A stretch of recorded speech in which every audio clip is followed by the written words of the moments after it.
We kept the quote from last town hall because I think it's just a beautiful quote. And as I've mentioned to a few folks, and we've talked about it this past year, it's just seen so much over so many types of topics, this and that, a lot of external stuff coming at us. I really do think this year, for me personally, certainly, and for us as an organization, it really is an introspective year, taking all that stuff, sitting with it for a while and just peeling back the layers. And in some cases, in a plenary setting like this, so that we can really feel like we're making movement out there and in here. So this is a wonderful quote. Thank you again, Lynn, for sharing it with us a month ago. We'll keep that going for as long as it's relevant. So today we are graced with some wonderful folks who are going to lead us in our second town hall. As I mentioned, we're focusing on our resiliency programs here at Brightpaths and continuing that lens of equity. We'll talk a little bit about what that means, but before we delve into it, just an overview again of why we're here and what we hope that folks are going to be taking away. We know that a lot of folks are going to be listening to this recording in the next few days, and hopefully the sense of the work we put into the conversation, the thoughts that will be effervesced today will translate in that recording. But I want to sort of say personally, we've had a few conversations, and Lisa will talk a little bit more about what we've done as an organization. But I know that sometimes it can seem like, well, here we go again with another call. Conversation about DEI, and sometimes it may be the case that we feel like we're not connecting necessarily or don't really know what it is that we want to get out of the conversation. So I just want to spend a few seconds before we delve in to share that I went on a really cool road trip last week. I'm not going to share details, but suffice it to say, when we talk about the Deep South, I traversed through there, many towns, and there's just an energy in places that aren't the places where we live that's heavy, and people are dealing with a lot, and a lot of those folks don't have the resources, intellectual or otherwise, to have the conversations that we are having. And so I know for myself, there are times where like, well, we're pushing and it's difficult and or it seems like a lot, but we have to hold fast and keep the faith and really have these conversations, because I can tell you that many people aren't. And if not us, then who? And if not now, then when? And so thank you for continuing to lean in. We hope that there's new things that shared on this call today. If there are not, send us questions and let us know what else we need to cover. It's really important that we keep that feedback loop open, because as we said at the beginning of the pandemic last year, we're all in this together. We can just add topics to that phrase. We continue to be all in this together. So thank you for your presence today, and thank you for your feedback after the meeting. And thank you, my friends on the panel, for an engaging conversation. Just a quick few housekeeping rules. We already mentioned it. We're going to stay off video for the remainder of the call today, which is a little different from before. And we're going to keep muted. Your chat feature should be on, and you should be able to send us questions during the conversation that we will capture and either present during the call or hold on to and answer in an email follow-up to anyone who wants those answers. To everyone, we'll give answers to any questions that aren't covered today. So use that chat feature. If you have questions during the conversation, we'll go ahead and surface those, table them, and send answers to you after if we can't get them answered today. I think that we have a survey at the end. I'm asking a question with Upspeak. I think that we have a survey ready. So just know that before we jump off this afternoon, we want to just spend 60 seconds just filling out a few questions to make sure that we're capturing that feedback. Anything else on housekeeping, Lisa? I don't think so. Then I can turn it over to you. All right. Well, great. Well, welcome everybody. We are really appreciative that you're here today, taking the time out of your busy day. The concept of DEI, or diversity, equity, and inclusion, is not new to Brightpaths or to our community, as Shannon was just talking about. For the last 5 years or so, we've been involved in community discussions on this topic and seeking ways to institutionalize equity within our operations and programming.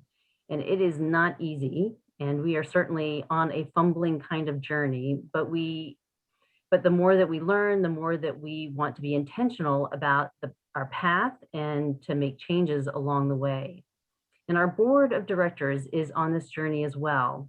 Every year, the board and staff have a joint one-day retreat where we establish annual goals that roll up into our strategic plan. And this year, the board created a DEI working group and dedicated funding to ensure we had capacity to handle this journey. The board also recently approved a value statement developed by the team. And we thought it was important to give words to the why behind our work. So I think there's a slide that you're going to, thank you. Please take a moment now to read our why.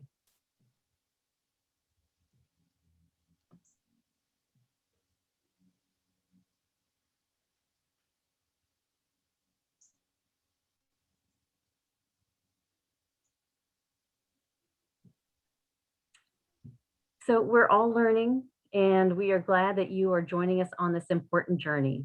So Shannon, I turn it back over to you. I thank you. I'm part of the slide juggle there. I want to make sure you were paying attention and then reading without interruption. So a couple of minutes, these slides that we'll share next are just sort of a recap. We borrowed them from our previous town hall, and they're really good backdrop, contextualization, definition. When we say equity, why we use the word equity, this is a great slide. We want to think about equity being not fairness, as the slide indicates, and as the image shows, if we are approaching any conversation, resource allocation or voting rights or any of those charged concepts, if we want to treat everyone the same, then what we fall victim to is not recognizing the pre-existing disadvantages or structural inequalities that exist. So giving everyone the same doesn't take into account the different starting points that everyone has. And neither does it take into account the different individual sort of abilities or resources or backgrounds or intent or needs. So you say equality is everyone getting the same thing, equity is everyone getting what they need. And that's really, really important concept that we embrace here at Brightpaths. So when we talk about DEI, and these slides are a little transposed, but the arrow there indicates that there are three components, obviously, to that phrase, and we think that each is important, and all three together make the effort happen. So if you have diversity as a focus, that means you're bringing folks in, perspectives in, different vantage points in. If you are focusing on the inclusion of that diversity, then you're asking for their input, their voice. So it's not just a nominal showing up and checking the box. It is how can we all contribute to this conversation, to the betterment of our society, to the growing of wealth of minority communities. And so raising voice in a diverse setting is part of the puzzle, a really important part. And I say we sit around a table, a diverse table, everyone has input, that's the D and the I. When we leave that table with something in our hand to make effort, to make action happen, that's when results happen. That's the equity part. So we don't get equity until there's actionable things and outcomes focused on the conversations that were generated by a diverse community that focus on inclusion. So really want to sort of hold all three of these components in our heads and hands and hearts at the same time, because that's really the point of it all. So when we talk about racial equity, when we talk about it today, when we talk about it in our daily work, it's not just the closing of the gaps, but it is targeted strategies, right? And so taking it from our heart, this is the important right thing to do, and into the head, like what needs to be focused on and changed and acted on to make this happen. So policies, institutions, structures, those are the things that we want to focus on today and going forward, so that one day we may not need to have this conversation. So on the idea of policies, institutions, and structures, I'd like to pause now, briefly introduce to you all our three friends who will take the conversation going forward. John Dauphiné, who is the CEO of the Foundation for Financial Planning, very graciously agreed to join us today for his perspective. The foundation's been a great support to the work of Brightpaths in the last few years. They have some insight both in the work that they're doing with us and in a wider world with other partners they have. Marcel Miles, our own Marcel Miles, who is the Financial Literacy Director here at Brightpaths, who has a unique and very informed and sharp perspective on the conflation of the things that we need to do and the mindset that we are embodying when we get to do those. And so the equity conversation, the inclusion, the percentages of minorities or women who are entering these conversations, the financial literacy coaches and volunteers who help make that match happen, the conversations are created, the roadmaps, all that stuff is in the domain of Marcel, and we're happy that she's here to give us her perspective. And finally, Erica James, who is new to me, but not to Brightpaths, and is a superstar, I'm told, and in the few conversations we've had already, I can tell. So a very dedicated volunteer and someone who has the ability to give us a sense of things from her perspective and a very diverse background. I'll let each of them give their own introductions, but I'll pause now and start off with John and the slides that he has for us. And then following John, we'll have Marcel, Erica, and then come back to the panel. Sound good? Okay, John. Great. Yes, thank you. Thank you so much, Shannon. And I'm so happy to be here with everyone today. Great. 1 second, folks. Sure, no problem. Live TV, right? Excellent. Yeah. So as Shannon said, I am with the Foundation for Financial Planning, and we are the nation's leading foundation that's all about expanding pro bono financial planning and advice for underserved people. These are folks who could not normally afford or access quality fiduciary financial planning and counsel. We've been around for 26 years, so we've been we've kind of stood the test of time, and we do 5 core activities. One is we provide grants to great nonprofits across the country that administer pro bono programs, and we've been a longtime supporter of Brightpaths. In fact, I think since 2012, we've granted about $175,000. We also connect financial planner volunteers to opportunities to serve those in need. And we have actually a special website that has a matching capability in terms of nonprofit opportunities and certified financial planners who'd like to help. We also develop innovative program models with our partners. We offer free pro bono training and resources, and we really try to raise awareness of the good work that so many financial advisors are doing in their communities. Next slide.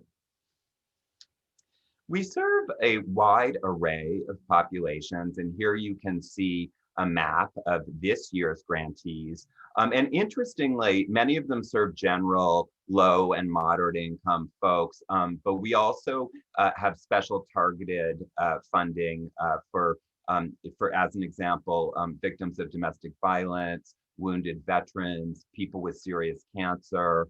And then we have launched a new Communities of Color initiative, which I'll talk about. But we're very committed to really trying to target our resources to those populations who really need them the most and are the most vulnerable. Next slide, please. So I was so pleased last year when the very needed topic of the racial wealth gap became more and more prominent in the national discourse. It's about time, and I think anyone who's done financial capability work has observed the injustices and the need for redress, for more solutions, be they policy solutions or programmatic interventions.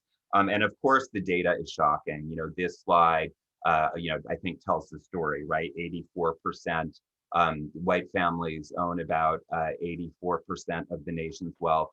Black families about 4%, and Hispanic families about 2.5%. And really, this has not changed much in the last 30 years. So, so very, very dire statistics. Next slide. And thinking about this, we also know that communities of color are less likely to access financial advice and fiduciary financial planning. In fact, a recent study by AARP, which has not yet been publicly released, but which I've had sort of an early peek at, found that of all workers 25 and over that have ever consulted a financial advisor, if you look at white Americans, it's 38%. If you look at Black Americans, it's 34%. Hispanic Americans, 31%. So you see barriers to accessing financial planning and advice. And I'm a lawyer by training, and I did pro bono when I was a law student, and then when I was a young attorney at a big firm. And I think you see some sort of analogous problems, right? So there's real barriers in terms of people of color accessing justice, and similarly there's barriers to accessing wealth, right? And traditional methods of accumulating assets. So I just want to point that out and really say that that I think our community as grant makers and as nonprofits really has a responsibility to step forward.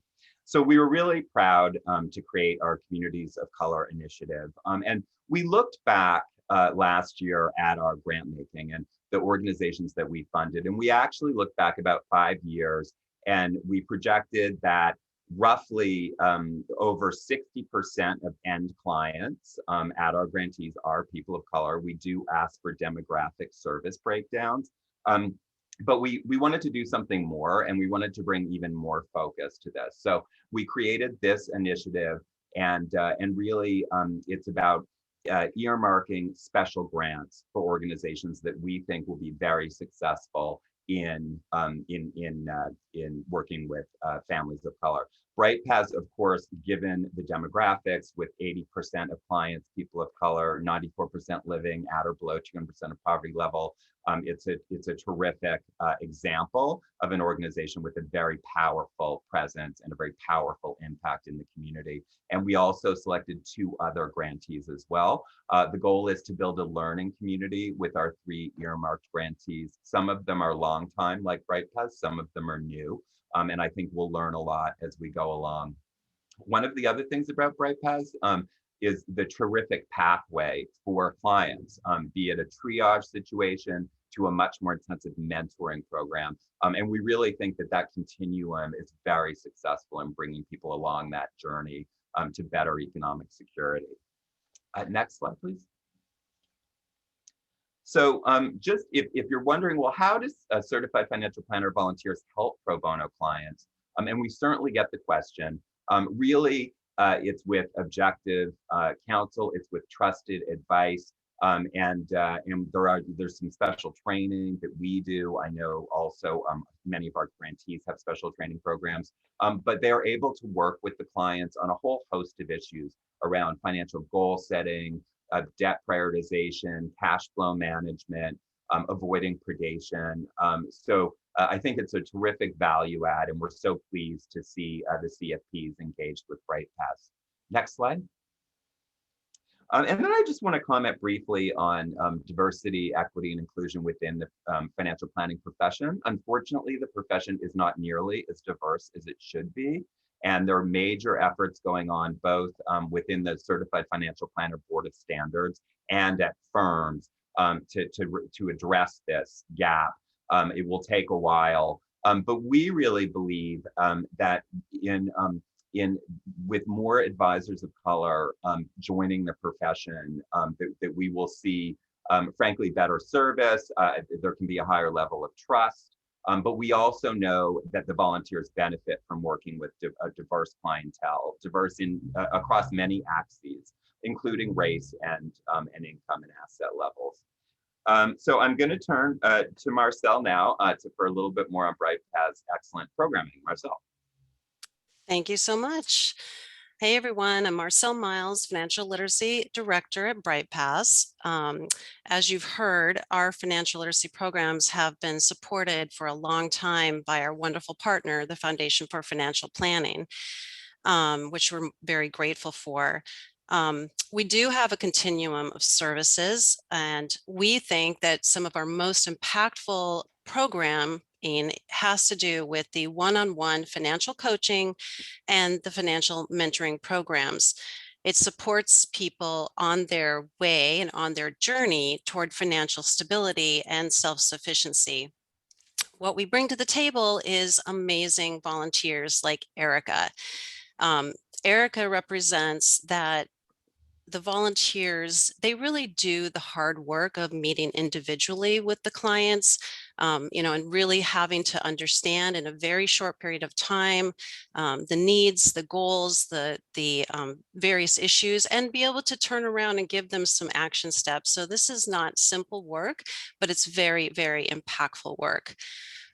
It's the skilled and compassionate volunteers like Erica that allows Brightpass to change lives, one person at a time. Along with that, we have a dedicated staff that runs, we have 5 or 6 staff now that runs a lot of this programming, and everybody works really hard. And so through Brightpass programming and Brightpass Financial Empowerment Program, Empowerment Center, we are able to offer many different opportunities for people depending on where they are. In addition to the one-on-one financial coaching and mentoring, we are also able to offer a continuous assortment of financial workshops, ranging from topics like do your own taxes to building a spend plan, or how to build a better credit report, for example, and much, much more. We do plan to get back to some in-person services, but we will also continue the successful virtual offerings that have worked so well for both volunteers and for clients. And another word about, because this falls under our resiliency programming, we offer workforce development, which is, while it's not strictly under the financial literacy umbrella, it's a very important key component because most people need either a better job or a better career path. So we are able to offer them both of those or all of those options under the umbrella of resiliency. So thank you, and I look forward to our discussion today. Thank you, Marcel. An apology to both Marcel and John. There seems to be, for those middle slides, a delayed slide transition there, so I'm not rushing you along. The slides may have just moving themselves, so pardon that. I think that's cleared up now. So with that, Erica, we'll give you a couple of minutes for intro. Well, fortunately for me, thank you, Shannon. I don't have any slides, so we'll just stay right here. Marcel, thank you for that, for those comments, and John, thank you for everything that the Foundation for Financial Planning does to make my volunteering possible. I am a CPA, CFP, and have been working with Brightpaths for about 3 years now. And just really grateful for the opportunity to give back in a way that, you know, I may not otherwise be able to. As they have both mentioned, a lot of the clients that I've worked with are from communities of color, and a lot of the volunteers are not.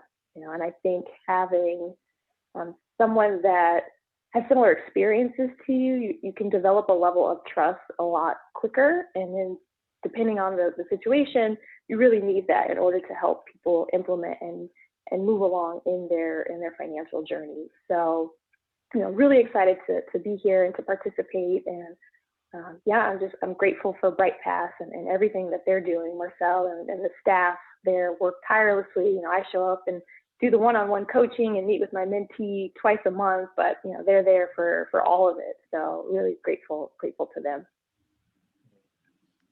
Thank you, Erica. So we will, at this time, I'm going to go ahead and take this troublesome PowerPoint off the screen so we won't get many of those. And let's talk for a little bit. So I'll pause there. I know that we're capturing some questions, maybe capturing questions from chat. I will see that we don't have any yet, so that's great. We'll start on our own. There are questions. We'll stick with Erica for a second because you said something, Erica, that about building trust, and John mentioned building trust as well. And I wonder, in your own experience, having worked with Brightpaths for a number of years, a two-part question. That trust element seems important.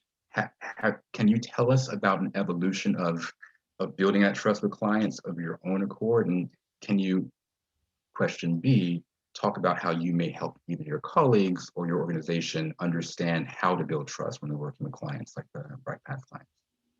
That question makes sense? Yeah. I'll tackle the first one, and then I might have to have you remind me of the second one. Sounds good. You know, and I didn't say this earlier, but I am obviously, you know, speaking on my own behalf. I'm not speaking on behalf of my employer. These are all my thoughts and opinions, but yes, happy to share and to be here. As far as the first question in terms of, you know, how have I developed trust with some of the mentees that I've had, I'm working with my third mentee now, and it's hard to believe it's gone quickly, but it hasn't. And I think it's a matter of just taking the time, spending the time, and really being non-judgmental and really working with the individual. When you're talking about money, there's a lot of emotion that is surrounded with that, and it can be shame. I think a lot of people feel ashamed for either what they don't know or what they don't have, and really it's at no fault of their own because the systems are not set up to provide for them necessarily the resources in terms of money or the education in terms of what to do when they get that money. So just really helping my mentees understand that I really do want to help. It's just about, I'm here not to judge, not to shame, but to help that individual figure out a path forward, because money is something that we all touch daily. And, just how can I help them? And thank you. That's wonderful. And the second part of the question was sort of how can you take that knowledge and then share with other people who don't have your experience and lens, but are trying to do the same kind of work? Yeah, I think it's really about empathy. Empathy and just understanding that everybody's coming from a different place and the situations are different. And a lot of times people are in a situation they're in at no fault of their own. And just what is it that you can do? What information do you have? Recognizing your privilege, right? Recognizing the privilege that you have in helping these mentees and coachees just get ahead, right? Get a step ahead and learn little things, whether it's budgeting or savings or even starting to invest, as was mentioned on one of the slides, that can really make a difference in the trajectory of their financial lives, but really it's their lives. We talk about finances, but it's all at the end of the day about how people can live better lives. And so as far as relaying that to others, I think just approaching it with a lens of empathy. Yeah, that's wonderful.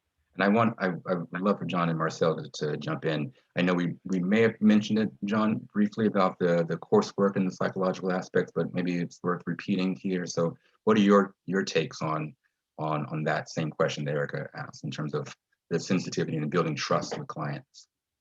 Yeah, well, it's critical for, I think, the engagements to be successful. I think that from time to time, you'll find somebody who comes in and may just sort of be very top down. And I think that's absolutely the wrong approach. To build trust, you need to really get to know somebody and meet them where they are, build an affinity with them. And I think that's really important. And I think the most successful volunteers, they know this. And I think also avoiding jargon, really, again, and really following what are the client's goals, don't come in with preconceived notions. And I think all of that really makes for a successful engagement. So that's some of what I think is important. But you mentioned the Certified Financial Planner Board of Standards, and this is the certification body for financial advisors. So they have a lot of clout and a lot of influence. And there's almost 90,000 CFPs in the country. So they're a very critical well of talent. As we know, Erica is one to give back. And I was delighted to hear that recently they announced that they're adding to their curriculum what they're calling the psychology of financial planning. And I think it's going to help address some of these issues like building trust, dealing with shame and stigma that comes with money behaviors. And so I was really delighted to see that, because I think it's going to be another important piece of the puzzle to prepare advisors to help a broad swath of clients, but in particular, pro bono clients. Right. And Marcel, do you have any additional thoughts or stories from the field? Well, I definitely endorse those comments. I think one of the common things that we do counsel our volunteers about is just setting aside judgment. When you're working with people who may not have had the same educational, or upbringing that talks about money, and that's across the spectrum even, but what they don't know. So it gives you those opportunities to educate and to come alongside them. But a client will sense if you are judging them in any way. So that psychology piece of it is very, very critical for them for the volunteer to just remind themselves that they're there to help move the client along at the pace the client is willing to move along, and that it's not a judgment about the volunteer. It's what can we do to help with that? And so it's just being constantly aware of that, because while it's ideal in some ways to have a client work directly with somebody who might have the same cultural sensitivities, sometimes it's beneficial for the client to work with someone from a different cultural group, so that they can get to know each other, as long as all those other things are in place. Yeah, that's great. That's great. I wonder, I want to make sure we talked about this for the audience. The three of us, and Lisa talked a little bit before this town hall, so we've had previous conversations. I wonder if we can talk about what's been hard about these conversations, maybe in the last year, maybe on our teams, maybe in the history of DEI work. Maybe we weren't calling it at the time. So any challenging conversations convincing your colleagues of the importance of this work, or any difficult conversations with colleagues who are having interactions with diverse populations in ways that we wouldn't endorse, or we wouldn't support, or we want to intervene on. So what's been hard about focusing on DEI within the world of financial literacy? I'll give you a moment to think about that. It's a new question to you, so.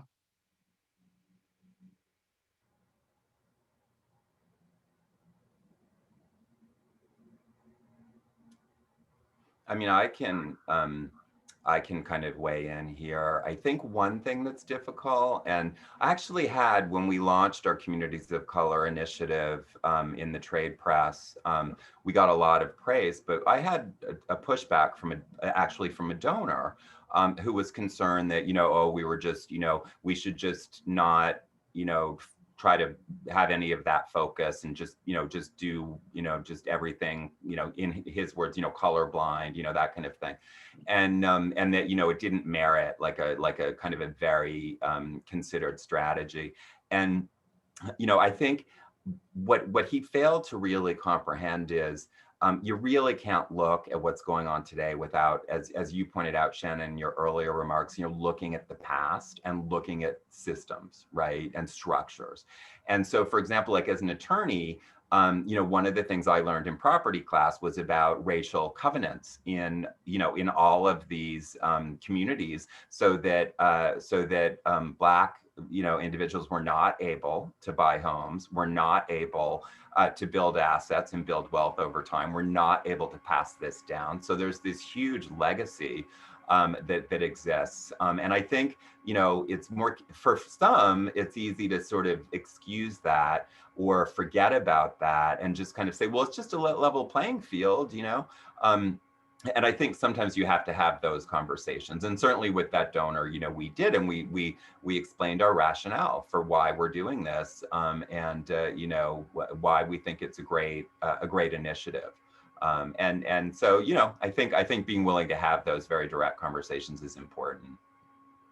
Having that one, I think we're the beneficiary of that, right? Any thoughts, Marcel? Yeah, Go ahead, Erica. Yeah, I think one of the things that I would say, and it kind of goes back to the question that you asked previously about trust, is I wouldn't say convincing, but helping the greater financial planning community to understand that regardless of your background, you can help someone, out there in the society with the knowledge that you have. I feel so privileged and fortunate to have my CPA, to have my CFP, and just these are things that are not taught otherwise, and just helping people to see that even if the community, I think it said 80% of Brightpass clients are, of people of color, and the volunteers probably don't match that demographic, right? And so just helping others to see that, you can come in, you may not be able to connect, this may not be your natural network, but the knowledge that you have, people desperately need that. And just being willing to share that and to give back. I think, I won't say it's a hard conversation, but it's something that has been, I won't say it's not as well received. Yeah, I think that this conversation has to happen because it's just not generally understood or known that if you had no access to wealth building for generations, then it's very hard to pick a point to start. And what a disadvantage that is. And I think not within our little nonprofit community, I don't see the pushback within us. But when you go out to the larger groups, yes, I think that there's got to be an education process, just understanding that you're not starting from the same point. That's great to hear. We'll stay in this space just for a moment for one more question, perhaps answerable by all. And it goes back to the slide, the gap, right? The 84% versus the 4.5 versus the 2.5. And you know, if we're being frank and honest, we look at those numbers, and John, I think you used the word staggering. So I know I have strategies and sort of things I say to myself when I look at that gap, or whatever gap it may be, how large it is and how insurmountable at times it may seem. So I guess on a personal level / professional, like what is it that you are doing daily or have done in the past to sort of say, sticking with it anyway, even that because that gap is the way it is, or in spite of, like, what is that conversation you're having with yourself to stay motivated against such challenging numbers? Yeah, I mean, and you know, there are days you feel like you're rolling a rock up a hill, and it's you'll never make really the top, and it's very challenging. And certainly, we all feel that way from time to time. But I mean, for me, I was a lawyer at a big corporate firm, and at the end of the day, I felt like I was transferring wealth from one entity to another, and it wasn't very meaningful. And that's really what attracted me to the nonprofit world. And so I spent a lot of time at ARP and now at the foundation, and a lot of that was focused on helping people achieve better economic security. So I feel like my life's path has been to make a difference in this area. And yet when I read statistics like that, and the fact that over the last 30 years they haven't changed that much, it is disheartening. But we can't give up. We have to keep going. We have to keep learning. Folks like the folks today have to come together. And I think there's a lot of levers of social change that need to be pulled, right? So it can't just be programmatic work. It has to be policy intervention. It has to be family, discussions. It has to be electoral politics. I mean, there's so much involved in this. And frankly, we can't let the large corporate actors off the hook either. And I was pleased to see, a higher level of awareness and engagement in this issue among major corporations. And I'm hoping that we see them step up too. So I really think it's going to take all sectors of society. We're on a journey here, and it's going to take time, but we need to come together. Thank you. Thoughts, Marcel or Erica, about? Yeah, I like to focus on the people that we've helped. I think that when I think about where some of our clients were when they first came to us, where they ended up, and they're in a much better place, like that's what I hang on to, because it can be overwhelming to look at the statistics and all the different issues in society. But we're doing good work, and we have a wonderful people that are working with us and supporting that goal. So I have to believe in the larger game that we will make change and progress over time. Yeah, I think the same. As a Black woman, I can see that progress has been made, right? So why would we get to this point and just stop trying to improve things? Like, that just doesn't make sense, and that's not going to happen. So, I mean, just knowing that, and knowing the resiliency, right, of the people and people of color, and the things that they've gone through. I mean, you can only hope that it can only go up from here and get better. And I think what gives me hope is just seeing how the financial planning industry, the CFP board, they've started a diversity summit, I think, within the last 3 years, and the different initiatives to focus on diversity, to really bring more individuals into the profession, which ultimately will trickle down to help these communities of lower middle class, because these are our families, right? These are our families, these are our friends, these are, it starts to become more personal. And I think with technology as well, it's making it more accessible for other communities to have access to financial planning. I think the industry is starting to realize that, it's not all about just the wealth and those that have. Like, we really have to remember and start to lift up those that don't have. So that's what really kind of drives me and keeps me in this space. If I might, this helped me trigger the fact that, John, you have spearheaded the effort to work on fintech that will support this area. And so it's a long-term goal, right? But I wonder if you might share a little bit more about that, because it's bringing together the people and the technology to try to reach more people. Yeah, no, thanks. And Erica, thank you, because that was like a perfect setup. I know it might not have been intentional, but COVID really taught us that the state of the art in pro bono financial planning and advice just simply is nowhere near where it should be. Because if you compare it to the paid engagement space, it's very much still reliant on kind of pen and paper, which is fine. But we do think that if we can have better technology solutions, we can create better scale and better efficiency and help the volunteer and the client really benefit more. So we've created a pro bono tech committee, and it's a group of pro bono financial planners and leading fintechs and nonprofit representatives, including Brightpaths. Thank you, Marcel. And we're really trying to bring these voices and these leaders together. And they really haven't sort of had a forum to come together before. And we're hoping to really spur innovation in this area. So we're going to be doing a session at T3, which is the major fintech conference in financial advice, and really trying to put this on the map, and really call these companies, these fintech companies, to the challenge of going, of producing products and services that are more relevant to low and moderate income people. And already I think we're seeing, a lot of innovation in that space, but we're trying to accelerate that. So hopefully much more to come, but we're really excited about this, and we're hoping it will really bolster pro bono engagements over time. I love that. Can I just ask a quick question? So what is it about the virtual coaching, the virtual services that are so important to reaching this population?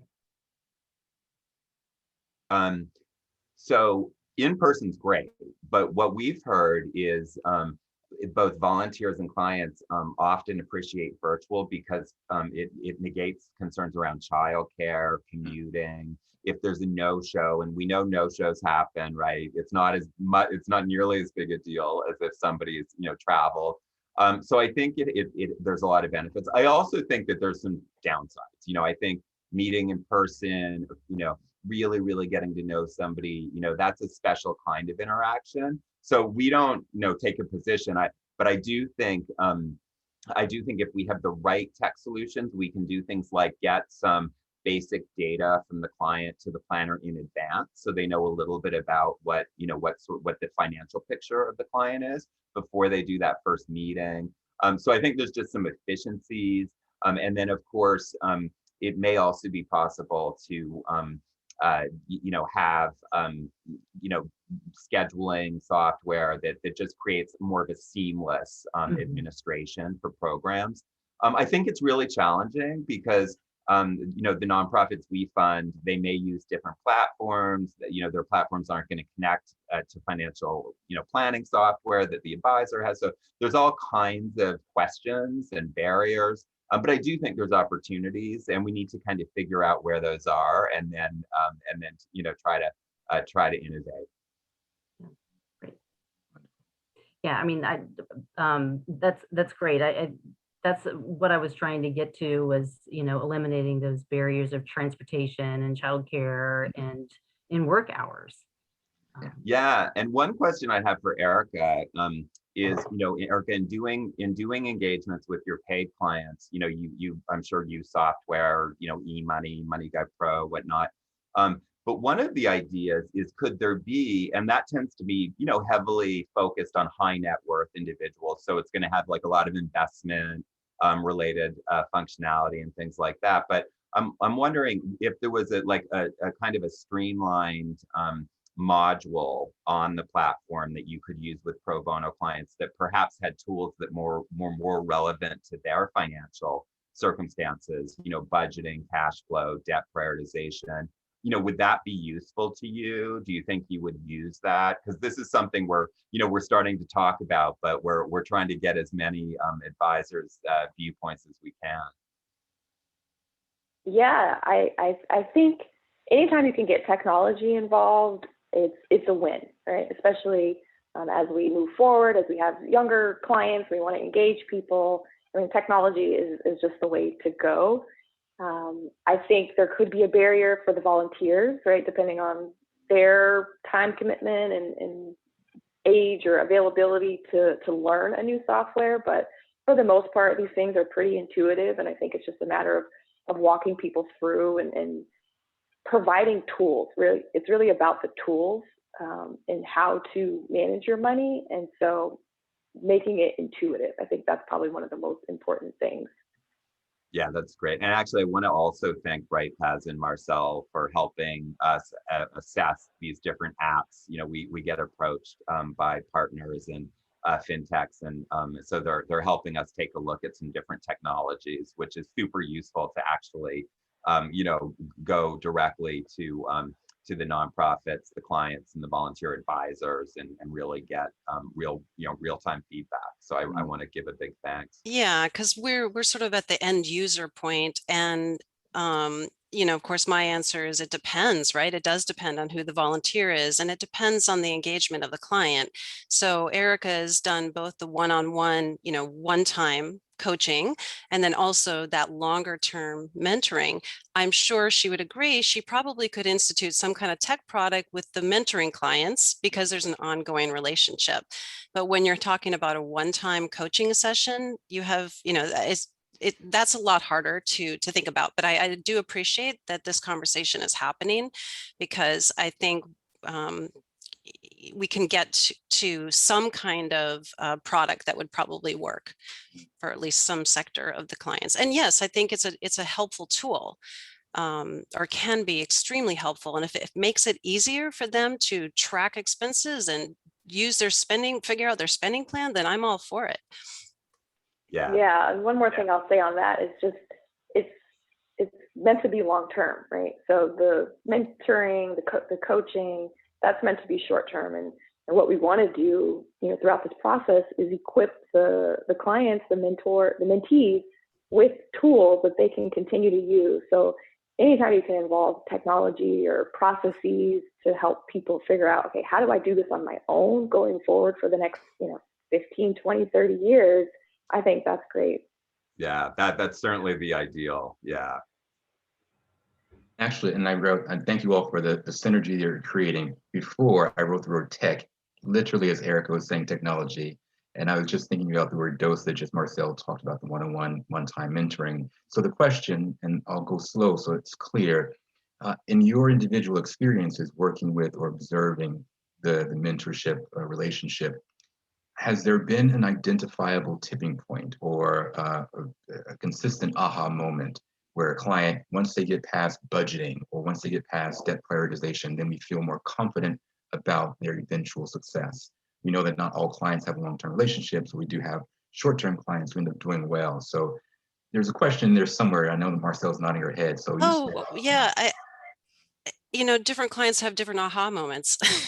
And I think the expense tracking is actually the very first point where, when people are doing that, that's where their very first aha moment might be. And that's a huge moment.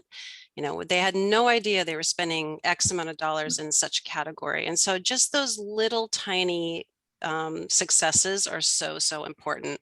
So that is, that's something that you're teaching the client, that, coming alongside them to demystify the idea, and then they have a win behind them. And so then they are empowered. I can keep doing this. I can do this piece on my own.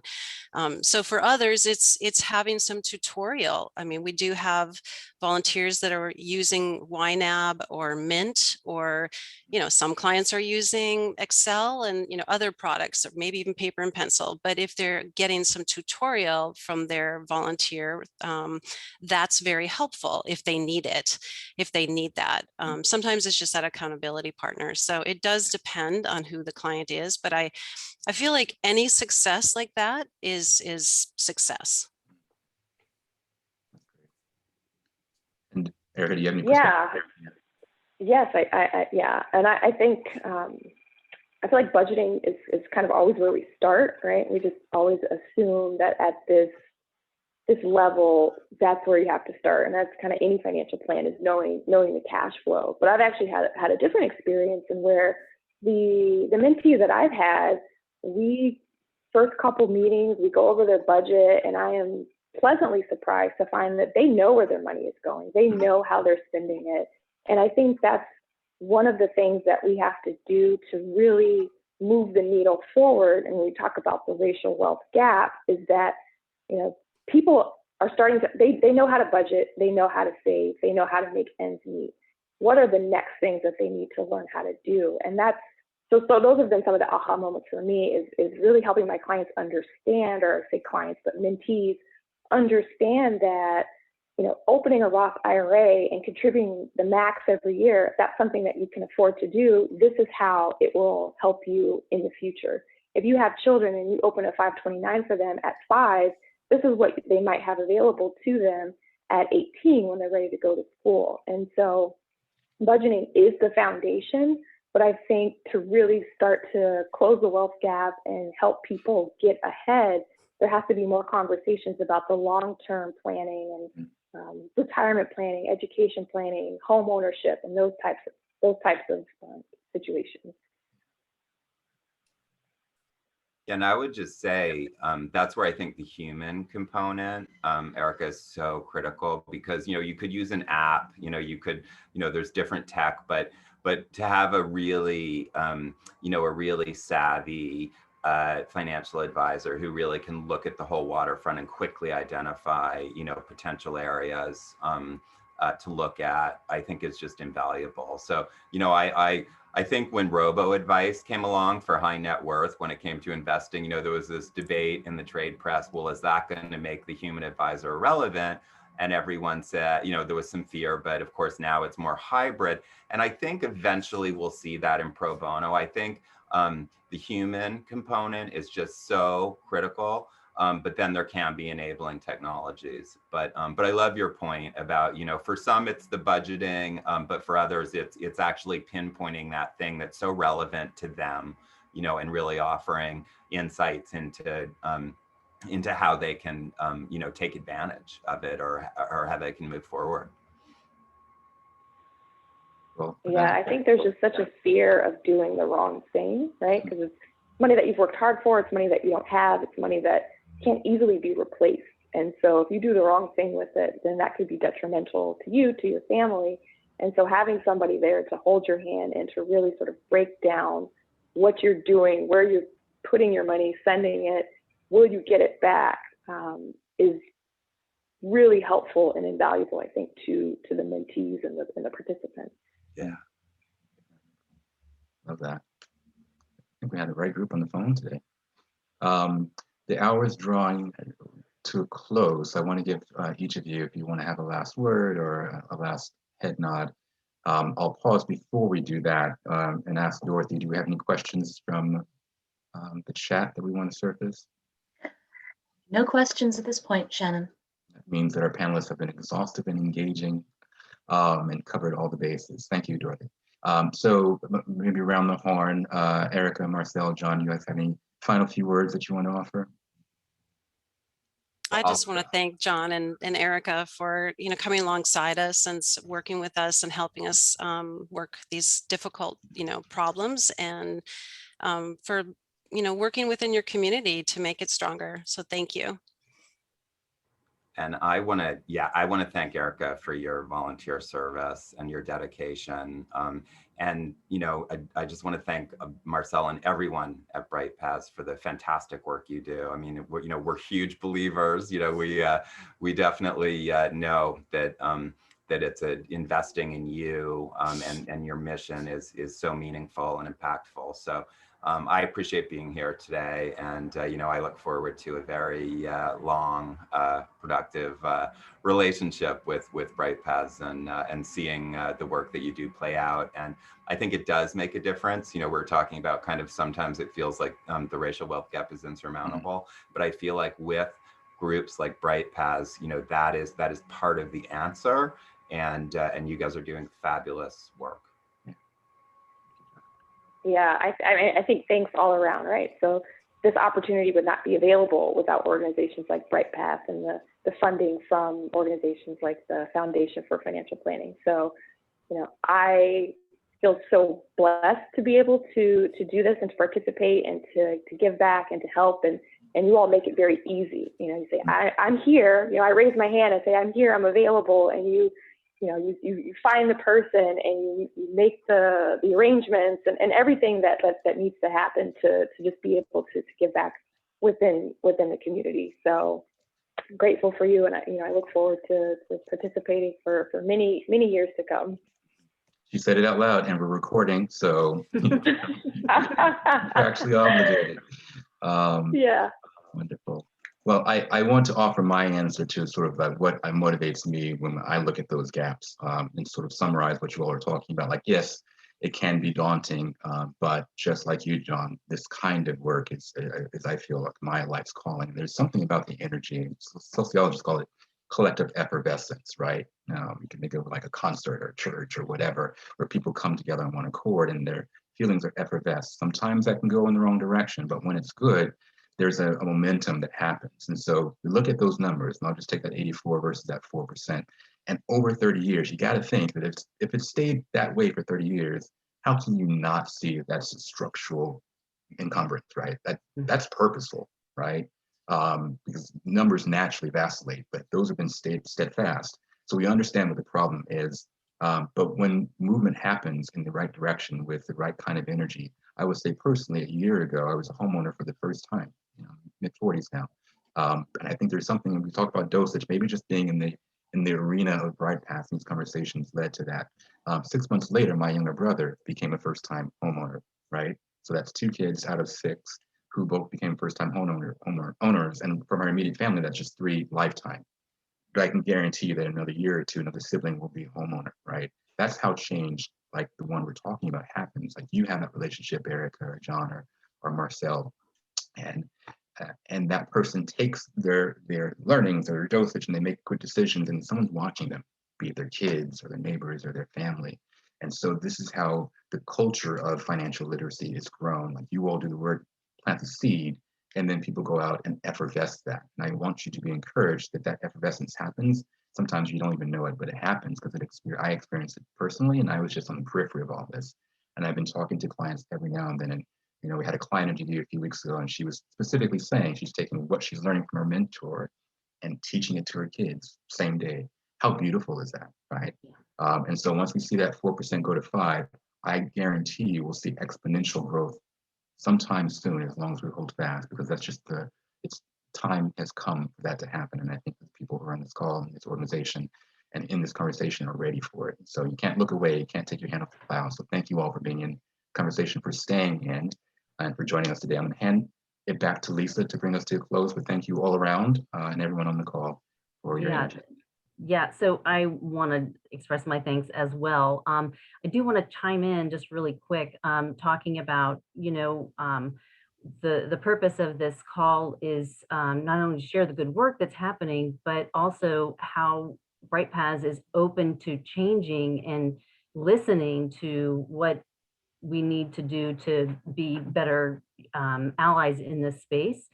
And an example that came to mind is that, we've been operating this financial empowerment center down at in the South County area, and we had marketing materials that were presented to us by a funder, and we were not getting the turnout and the engagement that we had hoped for. And so another pro bono group came in and did some focus groups. And long story short, they helped us to change our messaging around the what we were offering, because so many people felt like if they didn't have money, they don't need financial coaching is one thing. And then also that it was just it was too esoteric, and it didn't necessarily apply to them. And so we changed our, our whole sort of approach to be more welcoming, and that this is education for everybody. And we're, like you all have been talking about, we're going to be here we're here to support you along your journey. So I just wanted to highlight that that we are, and it is a journey that that we are on. And so I hope everybody that's listening today has that you've gotten something out of this. In talking with peer nonprofits who are